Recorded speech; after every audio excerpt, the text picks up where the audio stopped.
vamos a ver del versículo 1 al 19. Daniel 9, 1 al 19.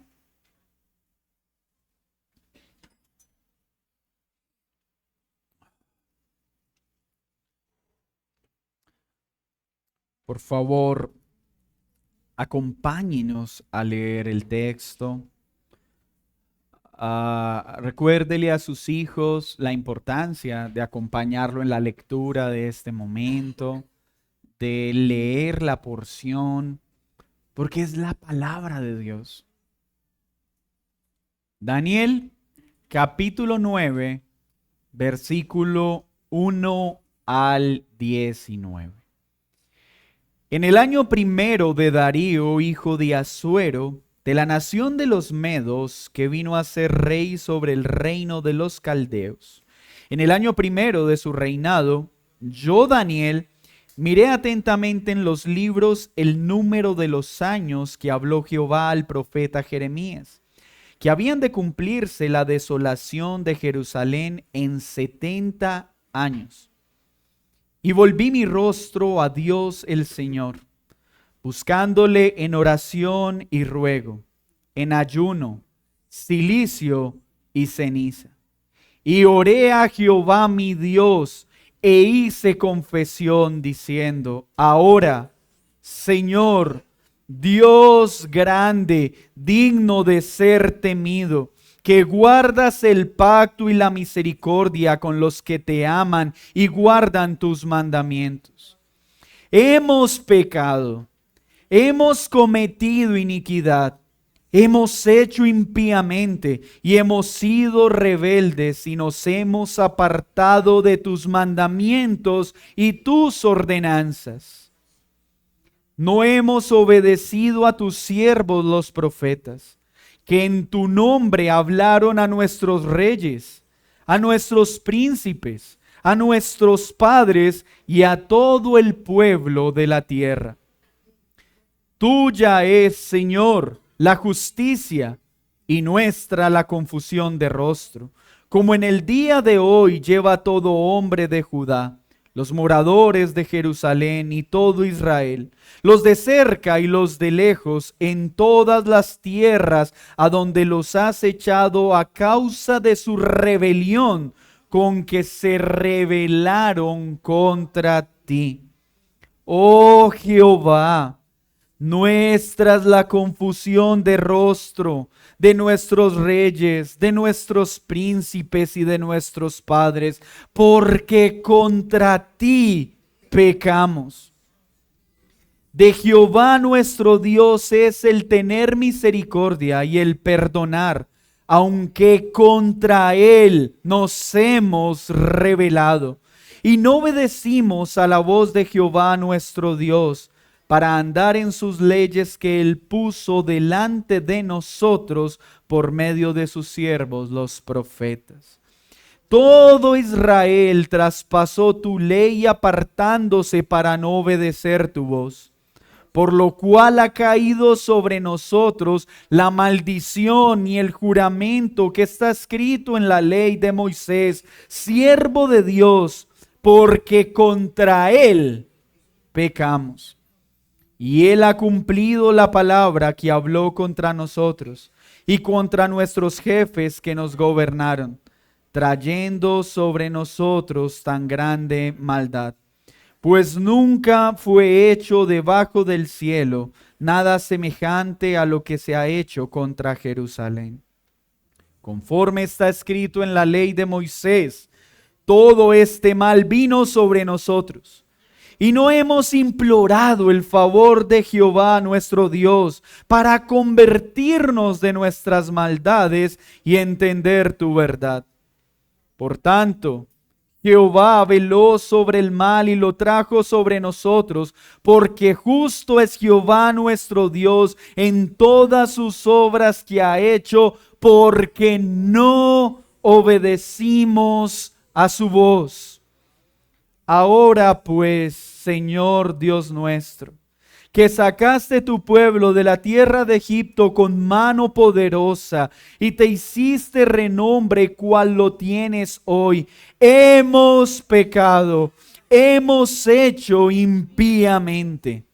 Oh Señor, conforme a todos tus actos de justicia, apártese ahora tu ira y tu furor de sobre tu ciudad Jerusalén, tu santo monte, porque a causa de nuestros pecados y por la maldad de nuestros padres, Jerusalén y tu pueblo son el oprobio de todos en derredor nuestro. Ahora pues, Dios nuestro, oye la oración de tu siervo y sus ruegos, y haz que tu rostro resplandezca sobre tu santuario asolado por amor del Señor. Inclina, oh Dios mío, tu oído y oye. Abre tus ojos y mira nuestras desolaciones y la ciudad sobre la cual es invocado tu nombre. Porque no elevamos nuestros ruegos ante ti, confiados en nuestras justicias, sino en tus muchas misericordias. Oye, Señor, oh Señor, perdona, presta oído, Señor, y hazlo. No tardes por amor de ti mismo, Dios mío, porque tu nombre es invocado sobre tu ciudad y sobre tu pueblo. Señor, gracias por tu palabra, que es perfecta, suficiente para este tiempo en el que nos encontramos como nación, como iglesia, en nuestras familias y en nuestra vida. Oye hoy nuestra oración. Inclina tu oído hoy hacia esta congregación y produce en nosotros una verdadera confesión que produzca una verdadera restauración. Pues sin confesión no hay perdón de pecados. Espíritu Santo, dirige hoy mis palabras, que hoy ilumines nuestro entendimiento para creer lo que tu palabra enseña y que hoy ninguno de nosotros vuelva a casa siendo el mismo. Sopla vida en los que no han creído y afirma la fe de los que han creído. En el nombre de Jesús. Amén y amén. El título de esta enseñanza es Una verdadera confesión para restauración. Una verdadera confesión para restauración. ¿Cuál es el propósito a lograr con esta enseñanza? Que todos nosotros, iglesia, podamos entender que no existe restauración sin confesión. Ninguna persona, ninguna familia, ninguna iglesia, ninguna ciudad, ninguna nación puede experimentar una verdadera restauración si no hay una verdadera confesión. No existe restauración sin una verdadera confesión. Nada en nosotros, nada en esta nación va a ser restaurado si no está precedido por una verdadera confesión. Imagine una familia que durante décadas guardó un conflicto no resuelto. Habían ofensas reales, distanciamiento real, consecuencias reales. Y todos los miembros de la familia lo sabían. Todos estaban sufriendo por las ofensas cometidas. Pero nadie quería ser el primero en decir, me equivoqué. Nadie quería decir, pequé. Así pasaron los años. Convivencia forzada, silencios cargados, heridas que se enquistan. Pero un día, uno de los miembros de la familia tomó el papel y la pluma y escribió una carta. No para defenderse, no para acusar, sino para confesar su pecado. Esa carta rompió décadas de silencio y comenzó una restauración que todos anhelaban, pero ninguno se había atrevido a iniciar. Eso es exactamente lo que Daniel está haciendo en este capítulo. Israel lleva para este momento 66 años en cautiverio babilónico. 66 años de consecuencias por el pecado acumulado de generaciones. Y ninguno había venido en arrepentimiento. Daniel, anciano ya, aproximadamente 80 años de edad, abre las escrituras, abre su corazón quebrantado y escribe, o más bien ora, la carta que nadie en Israel había querido escribir. Una confesión genuina ante Dios para una restauración verdadera de su nación. Vamos a ver esta predicación en dos puntos básicos. Del 9, versículo 1 al 2, circunstancias de la oración. Circunstancias de la oración. O mejor, circunstancias de la confesión que trajo restauración. Circunstancias de la confesión que traería restauración. Del 3 al 19, los elementos de una confesión que trae restauración.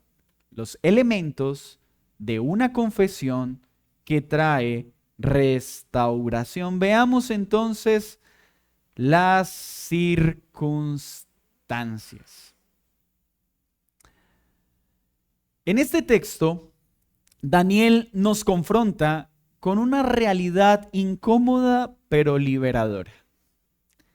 No existe restauración sin una verdadera confesión. No hay atajos, no hay otros caminos. No basta dejar que el tiempo sane las heridas. No basta esperar a que el sufrimiento se detenga.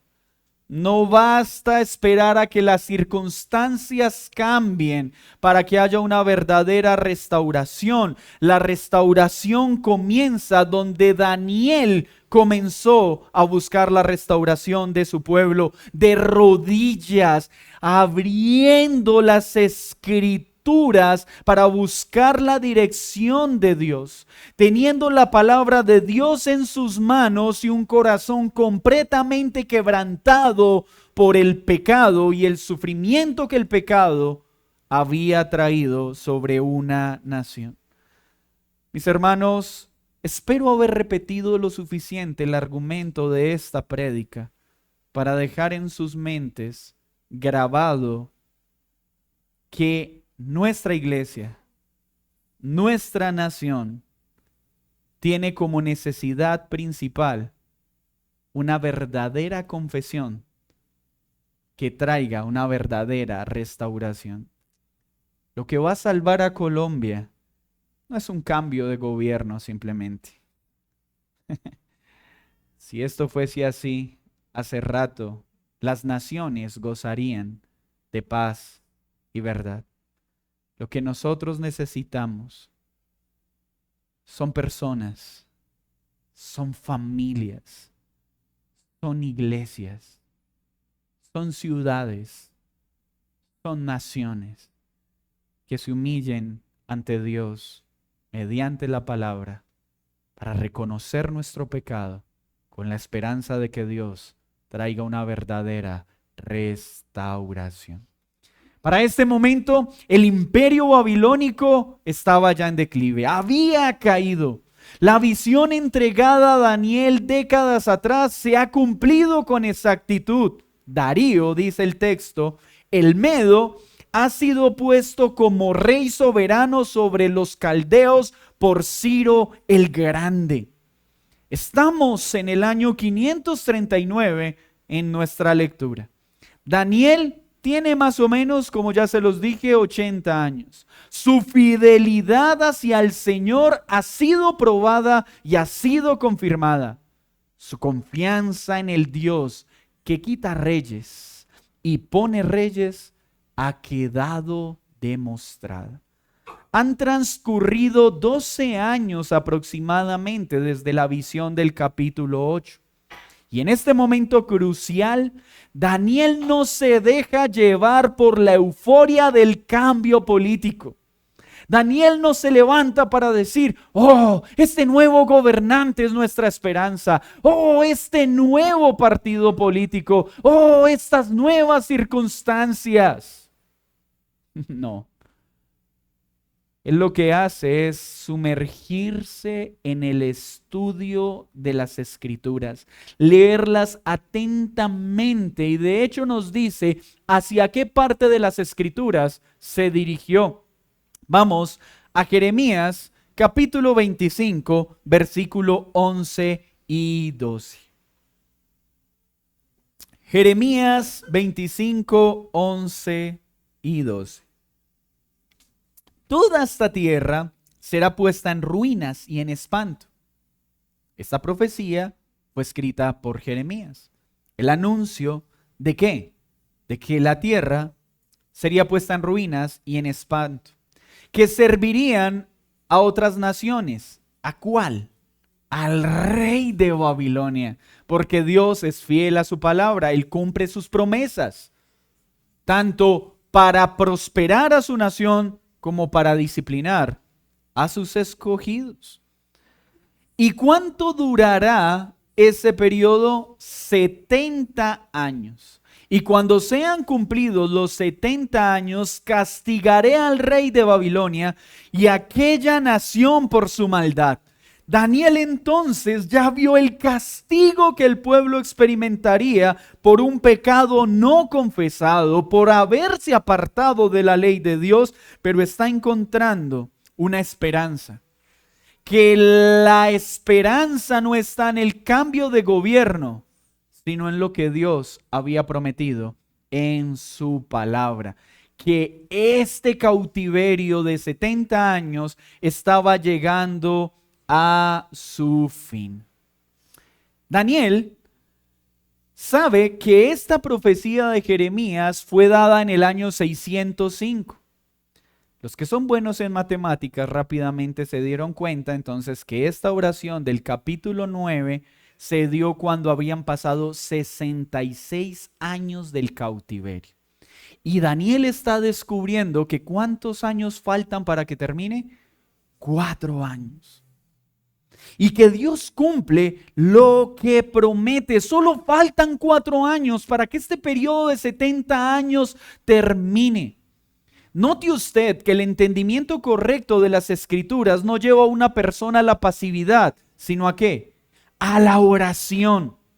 Así que de este primer punto podemos aprender que las confesiones verdaderamente genuinas y las oraciones más eficaces nacen de la lectura diligente y la interpretación correcta de la palabra de Dios. La Escritura no fue puesta para informarnos simplemente, para transformar nuestros corazones y movilizarlos. Daniel ya vio las profecías. 12 años después, ahora eleva una oración dirigida por la Escritura. El fin del cautiverio está cerca. Dios cumplirá lo que ha prometido y su esperanza no está en el gobierno de turno. Su esperanza está en la necesidad de una verdadera confesión que traiga la restauración que Dios ha prometido. Ya tenemos el escenario, tenemos el contexto. Ahora veamos los elementos de esa confesión que produce una verdadera restauración. Ya vimos el primero, ¿cierto?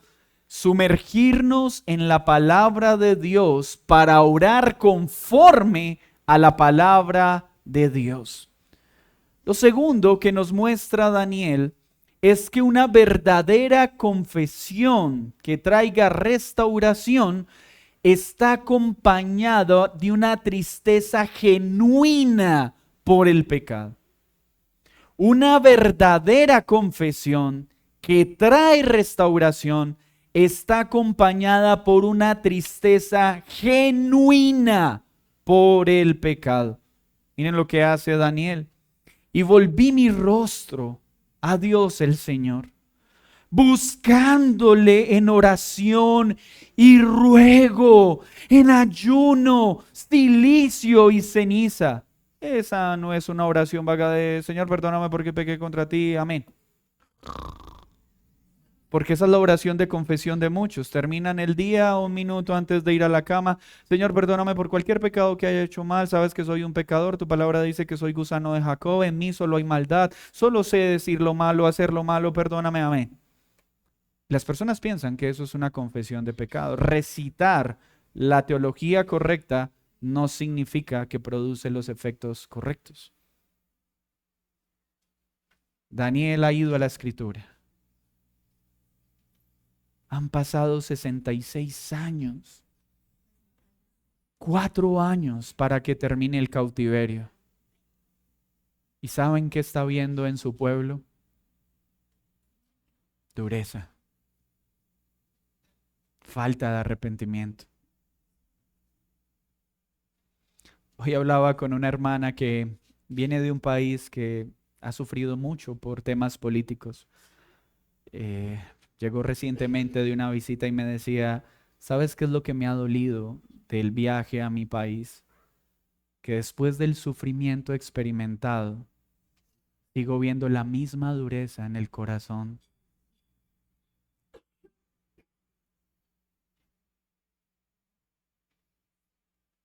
No es el tiempo, no es la dureza de la aflicción.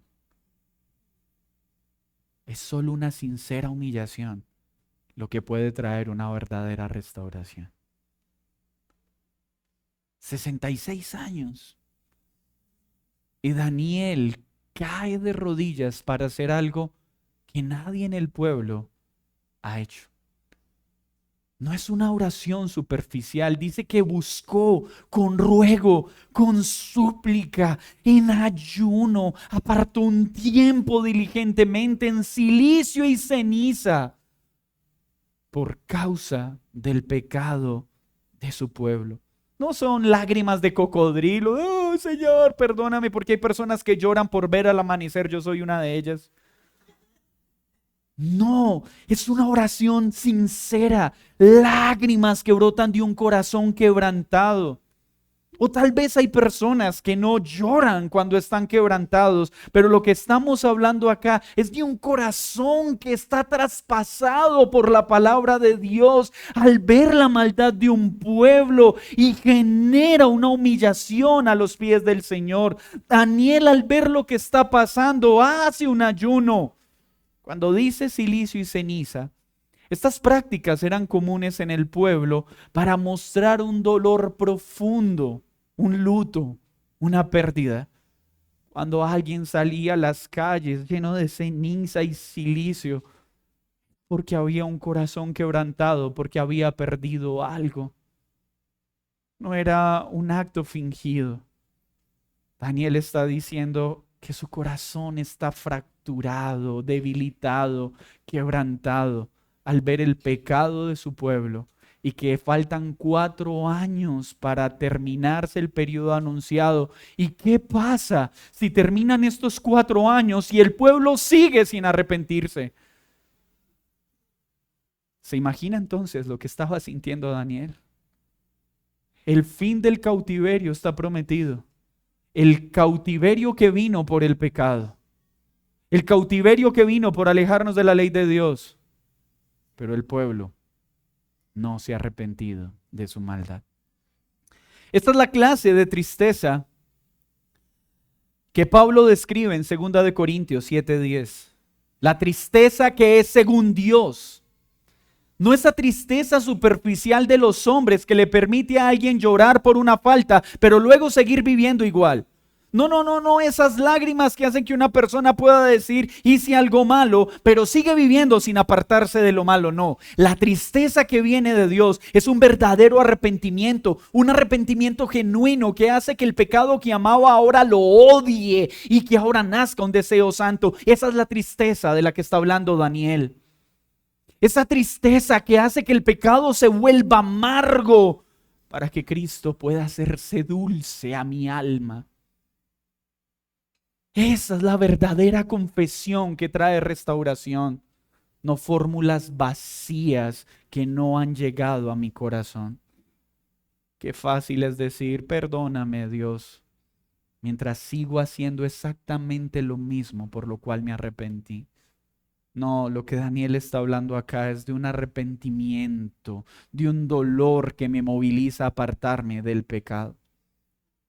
No a cometer el error de Faraón, pues Faraón sufrió muchas plagas, pero en lugar de ablandarse se endureció. Ay, es que a esa persona lo que le hace falta es que la tumben del caballo. Ay, espero que este momento difícil se ablande el corazón. Hermanos, 10 plagas no ablandaron el corazón de Faraón. No es un accidente, no es una quiebra, no es una enfermedad. El corazón del hombre es tan duro que aún perdiéndolo todo puede seguir sin arrepentirse. Que aún estando reducido en una cama a punto de morir, siga endurecido sin arrepentirse. Daniel está mostrando que 66 años de dolor no alcanza para que una persona se arrepienta de su pecado. Saúl experimentó la ira de Dios y no se arrepintió verdaderamente. No se arrepintió. Solo quería preservar su posición. ¿Y qué de Judas? Sintió remordimiento, lloró, devolvió el dinero, pero no corrió a Cristo. ¿Qué estás haciendo con tu pecado?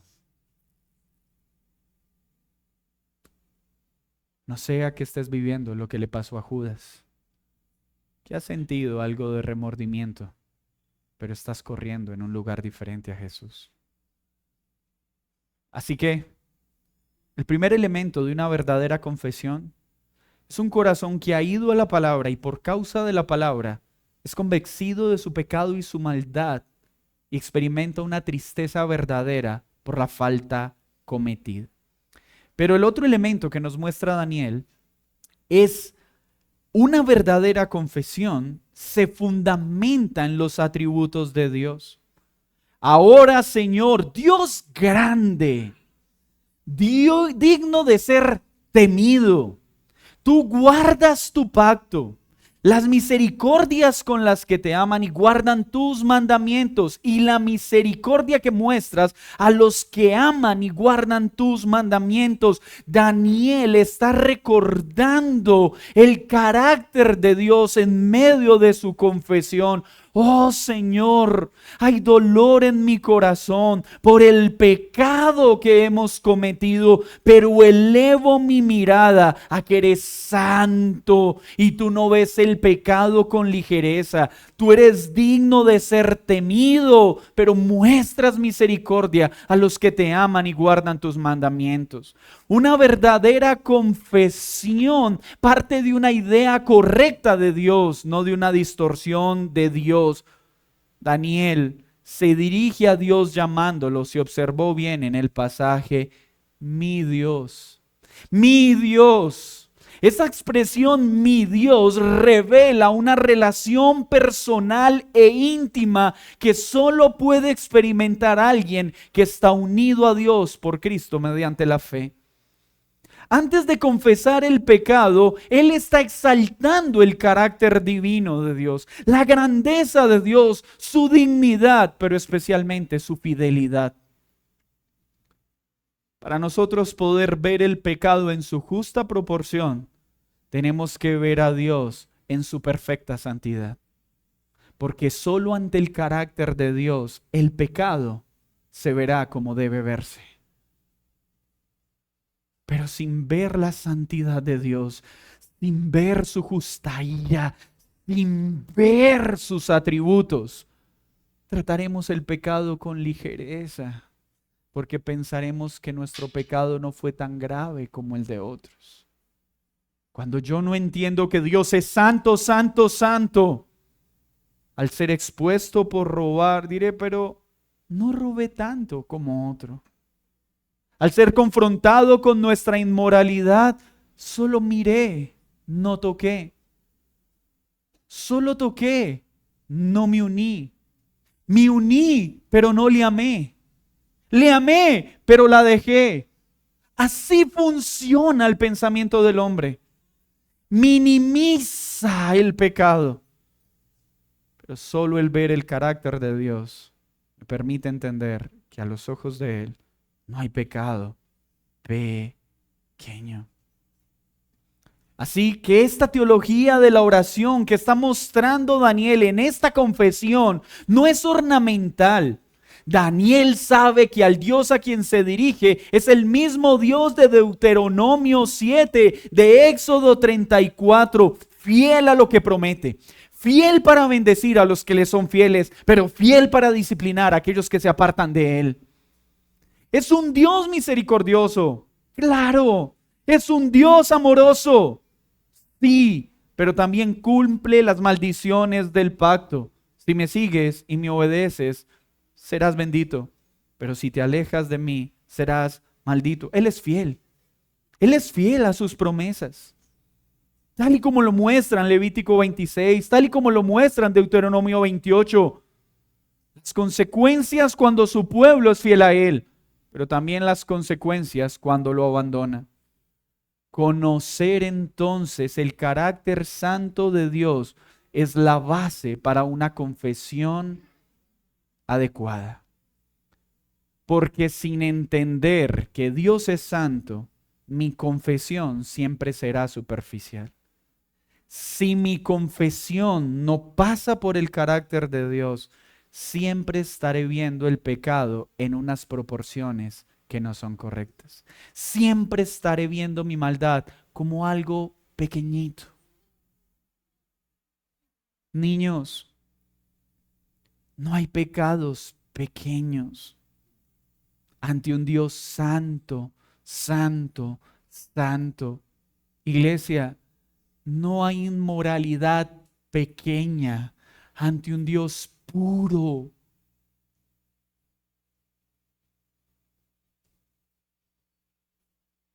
No hay pecados pequeños. Pero esta confesión para restauración que Daniel muestra, ve el carácter correcto de Dios, se basa en la Escritura, pero tiene una confesión humilde. Miren lo que dice Daniel. Señor, esos impíos de mi pueblo que no te han obedecido, esos que no oran como yo oro, esos que no viven como yo vivo. No, Señor, hemos pecado, hemos cometido iniquidad, hemos hecho impíamente, hemos sido rebeldes, nos hemos apartado de tus mandamientos y de tus ordenanzas, no hemos obedecido a tus siervos, los profetas. ¿Observó el pronombre? Daniel no dice ellos. Me causa, ya no sé si risa, dolor, tristeza, frustración, ver a las personas según sus afinidades políticas. Es que nuestros males son culpa de ellos, pero los otros no, es culpa de ellos. Hermanos, el mal de Colombia es culpa nuestra, porque todos hemos pecado contra Dios. Y no es menos desagradable a Dios los muertos de este lado que los muertos de este lado. No es menos desagradable a Dios la corrupción de este lado que la corrupción de este lado, porque hemos desagradado a Dios. Eso es lo único que debería estar invadiendo nuestros corazones en un día como hoy. Señor, perdónanos, porque como colombianos hemos desobedecido tu palabra. Hemos desobedecido tu ley.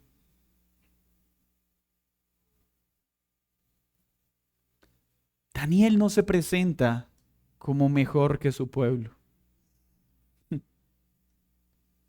Ninguna bandera ideológica te hace mejor que el otro. No habla desde una posición de superioridad moral, pero no se distancia de la culpa colectiva. Estamos hablando de un hombre íntegro, de un hombre que fue fiel a Dios, dispuesto a morir. ¿Y cómo se está percibiendo? Como un gran pecador, unido al pecado de su pueblo. Se incluye en la confesión. Así deben orar los creyentes maduros. Pero hoy estamos orando como el fariseo. Señor, no escuches la oración de ese pecador. Mira, yo sí.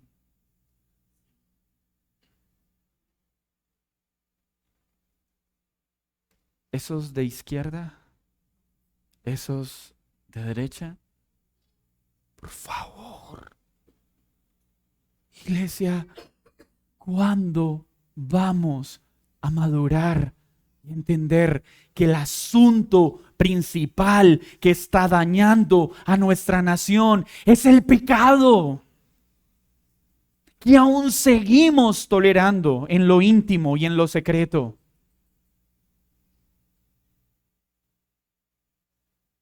Qué fácil señalamos todas las credenciales pecaminosas que exhiben cada movimiento sobre el otro.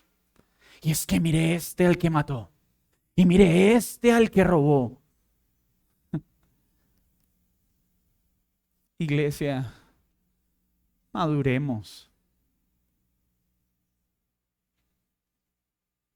Pecadores de aquí y pecadores de allá. Necesitamos humillarnos ante Dios y reconocer que el mal de esta nación es culpa de todos nosotros, porque todos hemos pecado contra Dios. Pero mire lo que Daniel hace. No solo se presenta de manera humilde,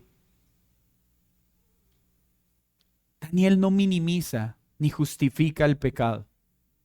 Daniel llama al pecado como Dios lo llama iniquidad, lo llama impiedad, lo llama rebeldía. Llama las cosas como Dios las llama.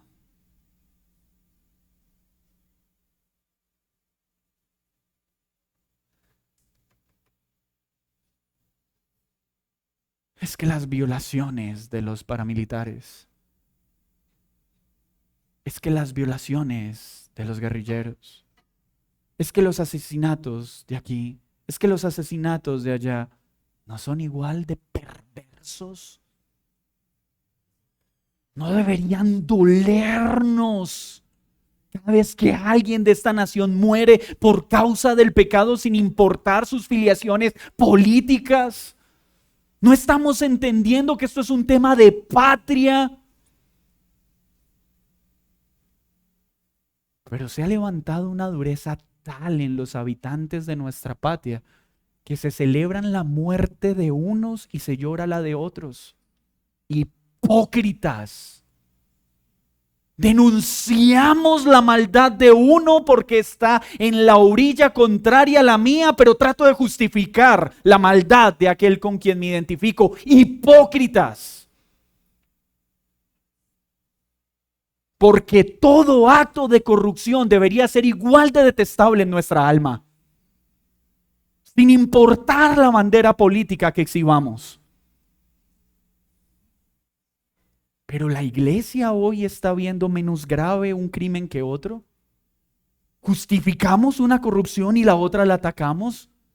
No, hermanos, eso que lo haga el mundo, pero no que lo haga la iglesia.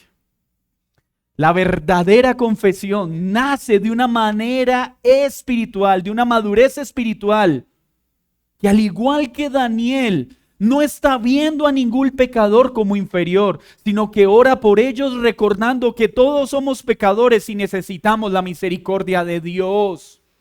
Este país necesita la misericordia de Dios. Sin su misericordia no tenemos ninguna esperanza. ¿O qué está pensando alguno? Mi candidato sí tiene las credenciales necesarias para que Dios muestre su favor sobre esta nación. ¿Es en serio? No. Lo único que puede salvar a esta nación es la misericordia de un Dios santo manifestada por un pueblo que se humilla y dice: oh Señor, hemos pecado contra ti. Esa debería ser la postura de los cristianos maduros. Pero la confesión que trae verdadera restauración, como lo muestra el versículo 11 al 14, reconoce el soberano y justo actuar de Dios. Vamos siguiendo el hilo. Fidelidad a la palabra. Daniel se sumerge en la escritura. Fruto a la escritura es quebrantado en su corazón y presenta una oración fiel a la palabra. Pero hace una confesión del pecado con verdadero dolor. ¿Por qué? Porque vio el carácter de Dios, y cuando vemos el carácter de Dios, vemos la magnitud de nuestro pecado y vemos que no hay pecados pequeños. Pero se presentó con humildad, reconociendo que él junto al pueblo se había apartado de Dios y su palabra. Ahora, miren lo que hace. Justo es Jehová, nuestro Dios, en todas sus obras que ha hecho, porque no obedecimos su voz. Ven a Daniel en el capítulo 9. Oh Señor, perdónanos porque fue culpa de Nabucodonosor. Ah, Señor, ese Belsasar. Es que si hubieras escogido el gobernante que a mí me gustaba. Daniel no está diciendo que fue culpa del gobernante de turno. ¿Qué está diciendo? Fue culpa nuestra porque pecamos contra ti, porque no obedecemos tu palabra, porque no somos fieles a tu ley. Ese es el mal de nuestra nación. Pero Daniel tampoco está: uy Señor, se te está yendo la mano. Uy Dios, pero es que no, ya bájale. ¿Qué hace Daniel? Señor, es justo lo que estamos recibiendo. Tú eres justo. No hay un reclamo, no hay queja, no hay amargura. ¿Observó el capítulo 9? Hay un reconocimiento sereno del justo proceder del Señor. Daniel está aceptando en esta confesión que el castigo recibido es justo y conforme a lo que Dios había anunciado. Las consecuencias del cautiverio eran las maldiciones que Dios había prometido al pueblo si desobedecía su voz. Pero nosotros somos tan duros de corazón que hacemos lo malo y nos molestamos con Dios cuando vienen las consecuencias por hacer lo malo.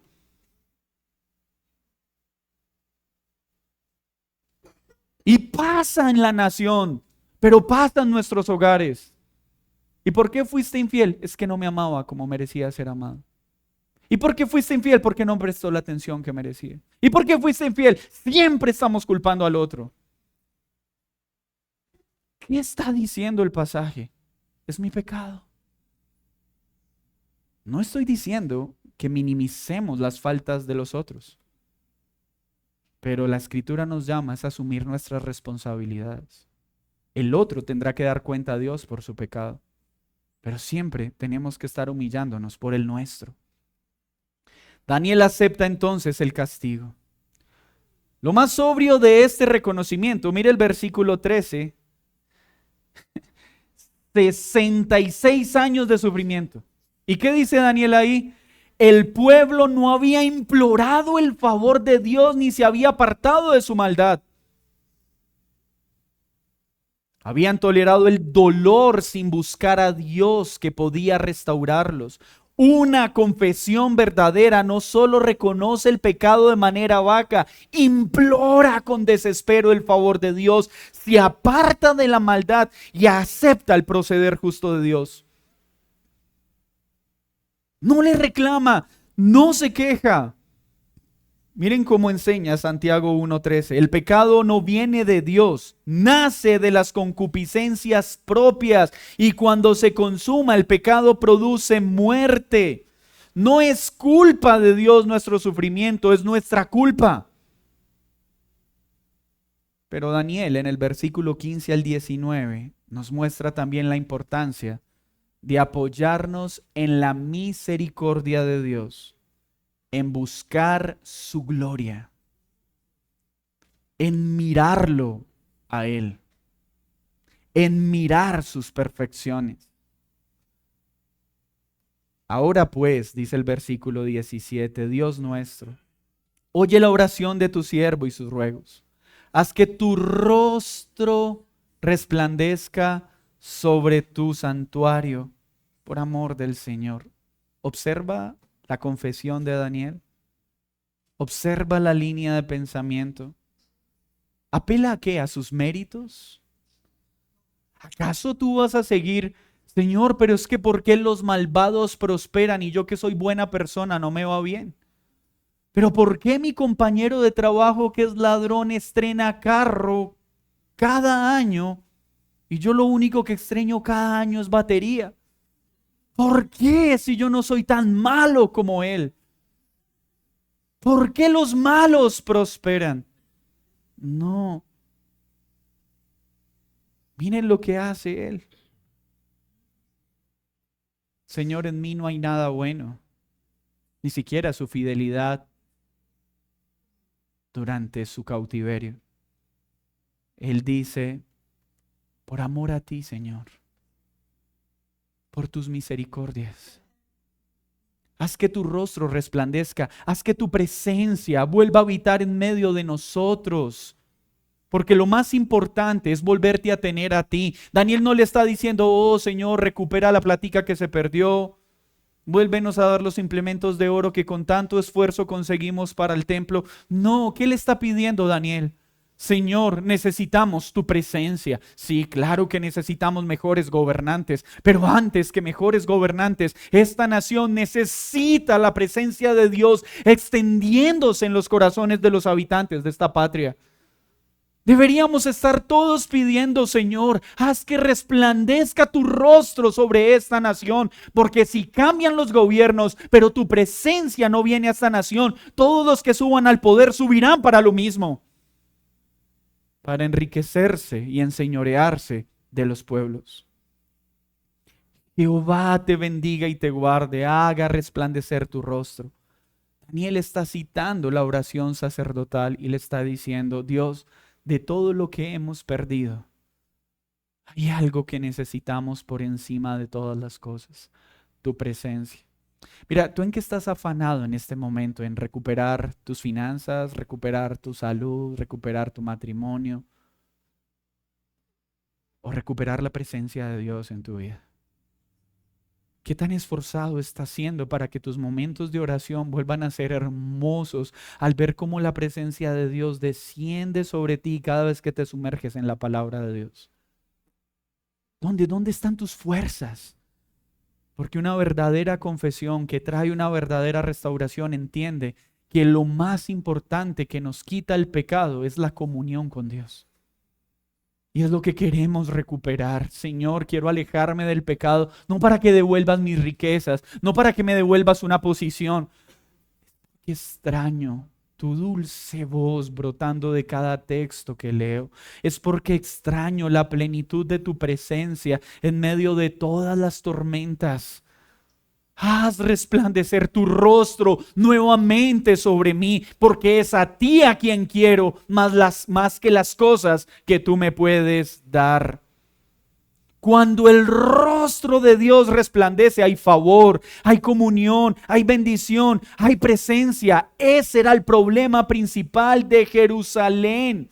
Él no le está diciendo reconstruye el templo simplemente. Él lo que está diciendo es vuelve a habitar en medio de tu pueblo. La preocupación del santuario no era tener un templo bonito, era la certeza de que Dios había prometido habitar en medio de su pueblo. Lo que Daniel está diciendo es, Señor, quita todo lo que está impidiendo que te adoremos plenamente. Quita todo lo que está impidiendo que tu gloria pueda hacerse visible a nuestros ojos. Y si esto es verdad, entonces como iglesia también debemos entender que la mayor necesidad de nuestra iglesia no es económica. no es organizacional, no es estratégica. La necesidad más grande de una iglesia, la necesidad más grande de una familia, la necesidad más grande de una vida es la presencia de Dios. No importa los métodos que uses con tus hijos, los métodos que una iglesia use, los métodos que una nación implemente, solo la presencia de Dios verdaderamente podrá restaurar. Sin la presencia de Dios, todos los programas son vacíos, todas las actividades son vacías y todas las reuniones son vacías. Entonces, ¿qué necesitamos? Su presencia, pero también confiar en sus misericordias. Hermanos, versículo 18. No elevamos nuestros ruegos ante ti confiando en nuestras justicias, sino ¿en qué? En tus misericordias. Esa es la conclusión de la oración. Daniel no apela al mérito, a las buenas obras. Su único argumento es la misericordia de Dios y que el nombre de Dios sea glorificado. La restauración que él pide no es para quedar bien ante las naciones, porque hay personas que quieren ser restauradas, pero para recuperar estatus, poder. No, Daniel no está pensando en el estatus. Daniel está pensando en la gloria de Dios para que su nombre no siga siendo vituperado por causa del sufrimiento que el pueblo está pasando, porque el pueblo Jerusalén era asociado con Dios y si Jerusalén estaba en vergüenza, los pueblos vecinos pensarían que el Dios de Jerusalén era un Dios débil. Daniel le está diciendo que no piensen mal de ti por causa de nuestro pecado. Restáuranos para que los pueblos vean que tú eres el Dios verdadero, pero que nuestro pecado no le haga dudar a las personas de quién eres. Esa era la razón por la que quería ser restaurada. Hay personas que quieren restaurar su economía, no para la gloria de Dios, sino para no seguir en vergüenza. Quieren salvar sus matrimonios, no para la gloria de Dios, sino por su estatus y su posición. Hay hombres que quieren el púlpito, no por la gloria de Dios, por la posición que el púlpito les entrega. ¿Por qué quieres ser restaurado? ¿Para la gloria de Dios? ¿Por qué quieres que tu salud se restaure? ¿Por qué quieres que tus finanzas se restauren? ¿Para la gloria de Dios?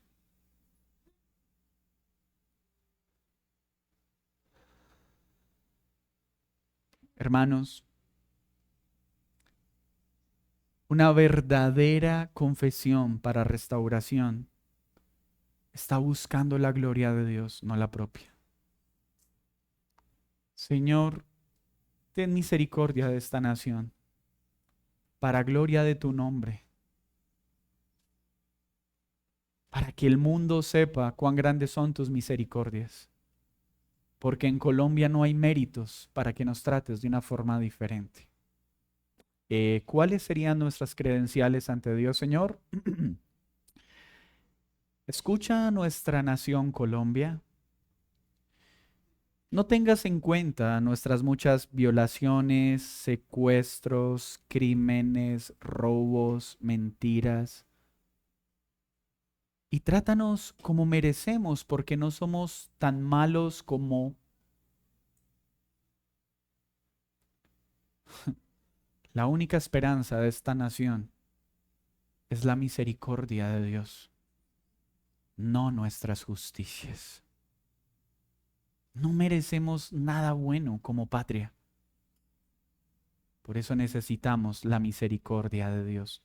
Permítame terminar conectando esta oración con Cristo. Tenemos a Daniel entonces en esta escena como intercesor. Ya vimos el contexto de su oración, la palabra de Dios. Una verdadera confesión se basa en la palabra de Dios. Una verdadera confesión que trae restauración se duele por el pecado, pero se duele por el pecado al ver el carácter santo de Dios. Y cuando veo el carácter santo de Dios, trato mi pecado como corresponde. No me veo como víctima, no justifico mi pecado, sino que me humillo ante el Señor y reconozco mi maldad. No estoy echándole la culpa a mi esposa, a mis hijos, al vecino. Señor, es mi pecado, punto. Perdona mi pecado, perdona nuestro pecado como nación. Se presenta con humildad, reconociendo que no merecemos nada. Apela a la misericordia de Dios, no a sus justicias. Y busca la gloria de Dios, no la propia. Daniel entonces es un gran intercesor porque está orando por su pueblo. Pero hoy quiero decirles algo hermoso. Nosotros tenemos un intercesor mayor que Daniel. La intercesión de Daniel fue poderosa y hermosa y Dios la usó tan bien que 4 años después el pueblo es liberado del cautiverio y es enviado a reconstruir el templo con dinero. Y esto produjo la intercesión humilde de un siervo imperfecto. Cuán grande es nuestra esperanza por la intercesión perfecta del Señor Jesucristo sobre nosotros. Daniel confesó un pecado que no era suyo. Cristo no solo confesó, sino que murió por pecados que él no había cometido. Daniel intercedió por un pueblo arrepentido. No arrepentido, Cristo intercedió por un pueblo de toda lengua, de toda tribu, de toda nación, de todas las generaciones.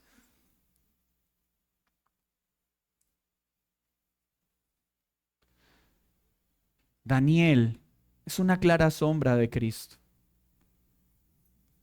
una luz de la verdadera intercesión que vemos en Jesús. Él es nuestro intercesor perfecto. Él carga nuestro pecado aun cuando no le pertenece, cuando venimos a Él. Daniel pudo interceder por una nación en un momento histórico. Cristo intercede por todos nosotros a la diestra del Padre sin nada que le impida que sus oraciones sean escuchadas. Daniel no apeló a sus méritos, pero Cristo sí pudo hacerlo, porque Él sí es el Hijo perfecto de Dios, en quien no hay pecado. Él pudo clamar a Dios por las misericordias que no merecemos, pero también clama a Dios en los méritos que Él sí tiene, porque en Él no hay pecado y cumplió perfectamente la ley. Así que cuando Daniel dice, Él muestra sus misericordias a quienes aman y cumplen sus mandamientos, ninguno de nosotros puede recibir ese beneficio, a menos que estemos unidos a Jesús. Gracias a Jesús podemos decirle, Señor, escucha mi oración, porque tú amas a los que te obedecen y cumplen tus mandamientos. Y gracias a Cristo puedo ser llamado justo. Atiende nuestro ruego por esta nación, no porque lo merezcamos, sino por los méritos de Cristo. Perdona a esta iglesia de todo su pecado, no por nuestros méritos, por los de Cristo. Señor, perdona a nuestra familia, no por nuestros méritos, sino por los de Cristo. Señor, perdona a mis hijos porque pecan contra ti y hacen lo malo, pero no porque lo merezcan, hazlo por los méritos de Cristo. La restauración de Israel comenzó con la oración de un hombre que se arrodilló con la palabra de Dios en la mano. La verdadera restauración de nuestra nación, de nuestra familia, de nuestra vida, solo puede comenzar cuando nos arrodillemos a los pies de Cristo con su palabra y nos apartemos del pecado por su poder, seguros de que Cristo pagó el precio de la deuda que nosotros teníamos. Iglesia, que la Escritura guíe nuestras oraciones. La oración sin la Escritura gira sobre deseos superficiales. La oración nacida de la Escritura siempre apunta a la voluntad de Dios. Una iglesia fuerte en la palabra será fuerte en la oración. Dios sigue hablando y por medio de las escrituras la pregunta es, ¿estamos escuchando o estamos despreciando la voz de Dios como lo hizo Israel con los profetas? Estás ignorando lo que Dios una y otra vez te dice mediante su palabra, porque hoy no tenemos profetas de carne y hueso como lo había antes, pero tenemos la palabra de Dios diciéndonos: apártate del pecado, apártate del pecado, apártate del pecado, y sigues ignorándolo. Búscame con diligencia, rinde tu vida a mí y sigues sacando excusas. El día del arrepentimiento es hoy. Ora con verdadera tristeza por el pecado. Esa tristeza que produce la palabra. No va a haber restauración si no hay un reconocimiento real del pecado. No justifiques más tu pecado. No minimices más tu pecado. Llámalo como Dios lo llama. La gracia comienza donde terminan las excusas y la justificación. Que tu oración busque la gloria de Dios antes que tu comodidad y tu bienestar. Para los que no han creído, ¿cuánto llevas cargando con el peso del pecado? ¿60, 70, 10, 12, 15 años? ¿Cuánto tiempo llevas sufriendo las consecuencias de estar cautivo por el pecado? Busca hoy verdaderamente a Dios para que seas libre de la esclavitud del pecado. Y te tengo una buena noticia. No tienes que esperar 4 años. El día del arrepentimiento es hoy. No importa cuán avanzado en edad estés, no importa cuán perversa haya sido tu vida, si te humillas reconociendo el pecado en la magnitud que Dios lo llama, tendrás perdón. No lo justifiques, no lo excuses, no te veas como víctima, asume la responsabilidad del pecado. El problema de tu vida más grande no es político, no es económico, no es social, es el pecado que te separa de Dios. Daniel lo entendió con claridad. El verdadero problema de Israel no fue Babilonia, no fue Nabucodonosor. El verdadero problema era su pecado y su desobediencia a la palabra de Dios. Si nunca has confesado tus pecados como Dios lo pide, por favor no pierdas tiempo. Y hazlo el día de hoy. Señor, muchas gracias por tu palabra. Ayúdanos a tener una confesión verdadera por tu palabra, con humildad, con un verdadero dolor por nuestro pecado, sin excusas ni justificaciones, apelando a tus misericordias, no a méritos en nosotros que no poseemos, apelando a los méritos de Cristo, no a los nuestros. Perdona nuestra nación porque hemos pecado contra ti, hemos desobedecido tu palabra. Perdona nuestro hogar, porque como matrimonio hemos desobedecido tu palabra. Perdónanos como padres, porque hemos desobedecido tu palabra. Perdónanos como individuos, porque hemos desobedecido tu palabra y despreciado tu voz. Pero hazlo para que tu gloria brille, porque eres tú digno de toda alabanza. Te pido que como iglesia perdones todo nuestro pecado. No queremos minimizar nuestras faltas. Ten misericordia y por favor que tu rostro resplandezca sobre todos. Vamos a tomar la cena del Señor.